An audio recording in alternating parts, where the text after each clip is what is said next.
Come spend a day with me as a plus-size girl in Universal Studios Hollywood. I am 221 pounds and I'm wearing a size 20 pair of pants. I'm also wearing a piece of shapewear that I bought off the TikTok shop. But, quick fit check. I started off in Nintendo World to do the Bowser ride. Now, there is a test seat off to the side in the stairs for this, but we were all kind of beelining because this was the early entry, which I can say is worth the money just for being able to get into this section of the park early alone. And it's only 20 extra dollars. I mean, for some people that's a lot, but if you're by yourself, it's 20 bucks and you get in and out so much quicker. Just look at all, like, the details were so cool. I did not spend a lot of time here because I didn't buy the band thing. But yeah, here's the part of the queue for the Bowser ride.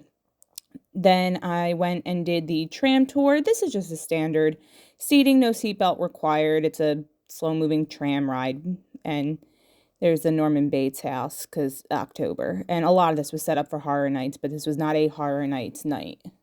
Not that I would have gone by myself anyway. I would need somebody to hold my hands down. I'm not, nope. This just reminded me of Lost, so I filmed it. It has nothing to do with Lost. It just reminded me of Lost. So next was the Mummy. There is a test seat for this ride. I could not find it. And then I stopped to have an everything pretzel. I highly recommend this snack. It is really good. I kind of miss it.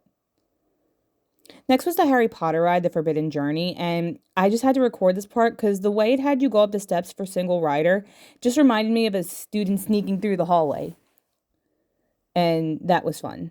Then I went on the Flight of the Hippogriff. This is a lot roomier than the one down in Florida. Uh, and I was in a train of people who don't scream on roller coasters, which was weird. But, bit of that. Secret Life of Pets. This was the one that I was worried about the most because I do know people struggle with it. And as you can clearly see by this video, I did fit on the ride. Kind of just by the skin of my teeth. I had my jacket tied around my waist, so I think that didn't help. And you could see there is the bar. Now, there is no one in the thing next to me, so any more girth, and I would not have fit. Girth. I hate that word. Why did I use that word? If I were any bigger, I would not have fit. Maybe I would have if I didn't tie my jacket around my waist. I didn't clip any of this because this ride was just so cute. And I love this movie. So yeah, that was just bits. So basically, from what I've noticed, there's 10 rides in Universal Hollywood. I was in LA for a week. I'm still slightly tired. But there was a total of 10 rides. Two of them were closed. Well, no, one's part of the tram ride. The Jaws part of the tram ride was closed, and then the Jurassic Park ride was closed. And the Dino Play was for the smaller kids. There was 2 rides I didn't do. One was Transformers, because I did the one in Florida. I feel like there's no real huge crossover between those. And the Simpsons ride, because again, no real crossover, and the one in Florida made me nauseous. But so I did a total of 7 rides, and I managed to fit on every one of them. They didn't give me too much issue. I didn't get pulled for additional test seating. I used the single rider lines where I could because I was by myself. But I'm trying to think. So what I was saying about the Mario ride, it was worth it in this fact that you get in early for just that. The downfall of it was it's a lot of waiting because from it started at 7. From 7 till about 7:30, you're waiting to get just through security. There's not a lot of people with you there. Like, you make friendly, remarks with people around you, but we were just standing there waiting. And I get it, the park's not open yet. So after you got through security, you went up to the front side gate because everything's set up for horror night, so the main gate wasn't open. And we were waiting there till about 8:15, 8:30, because the Super Mario section of the park didn't open till 9. The entire park didn't open till 10.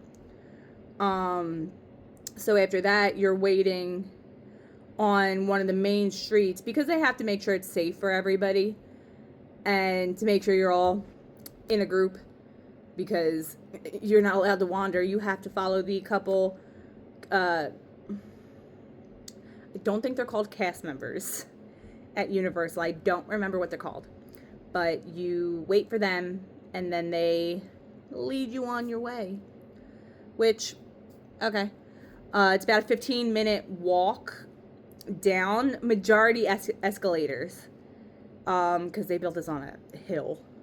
And they give you the option to take the steps if you still stay behind that worker. It was too steep for my liking. I took the escalator. I just held on. And then you get down to where Super Nintendo World is. And everything's so cool to look at. Everyone was stopping and taking pictures. If you want to be able to get to that test seat and get on, just go straight for the ride because the rest of it you could all check out afterwards. The funny thing is, right after we got off it broke down for like an hour. But so in that aspect, it's worth it. As a ride, it's okay. It's nothing to write home about, and especially if you're not doing the wristbands either. I didn't do the wristband. I didn't see the point of spending $40 on a bracelet that you got to collect points that were not redeemable. So, like, it's worth it to avoid that long wait, especially if, like, you're like me and you're a single person. There's no single rider line for that. Maybe in the coming times there will be. Everything else had a decent wait time. I guess because it's more shows. There's more shows to do. I didn't get to do any of the test seats. Some of them I couldn't even find. Like the test seat for Super Mario, I found that right away. I found I didn't find the one for the Mummy. The one for Secret Life of Pets I was able to find. The Harry Potter one's right where it's supposed to be. Could not find the one for Hippogriff. But it also, like, it was very forgiving in the seats. For the most part. Like I said, that Secret Life of Pets ride, it's tight on the sides, and it has that lap bar. And I get the lap bars for protection, but it's not you saw the video. It's not a fast-moving ride. It's a little spinny, but I feel like a normal seatbelt would have accommodated for that as well, instead of the lap bar. And I think, because when I tried the seat initially, I had taken off my bag, obviously, and I had taken off the jacket that I had worn because I had been there since 7 a.m. and LA is cold in the morning and at night. So it was a lot more room than when I got on the ride. When I got on the ride, I had my bag in the little part in front of me, but I had my jacket tied around my waist, which made it a little bit harder. Like, I was like, I know I got this closer last time. That was the main reason for that. But yeah, I think next time I go to Universal, I'll be back in Florida, and that I can do a video there, because I had noticed when I went to go look see about being plus sized in these parks, like Disney, a lot of it's forgivable. It's very accommodating for people of bigger sizes. Universal is notoriously not that. So I'll do like a compare and contrast about the things. I am on a bit of a weight loss journey, but that's for my own health. And yeah, if I were the size I was a couple months ago, I would not have fit on anything, and it would have been a huge waste of money. But that was what I did in Universal as a plus size girl. A lot of walking. Because I ate that pretzel, and then I ate somewhere in The Simpsons, because everything else, it's amusement park food. Same thing with The Simpsons, it's still amusement park food. But not often do you get a little thing of corn on the cob with your chicken tenders. Thanks, Cletus.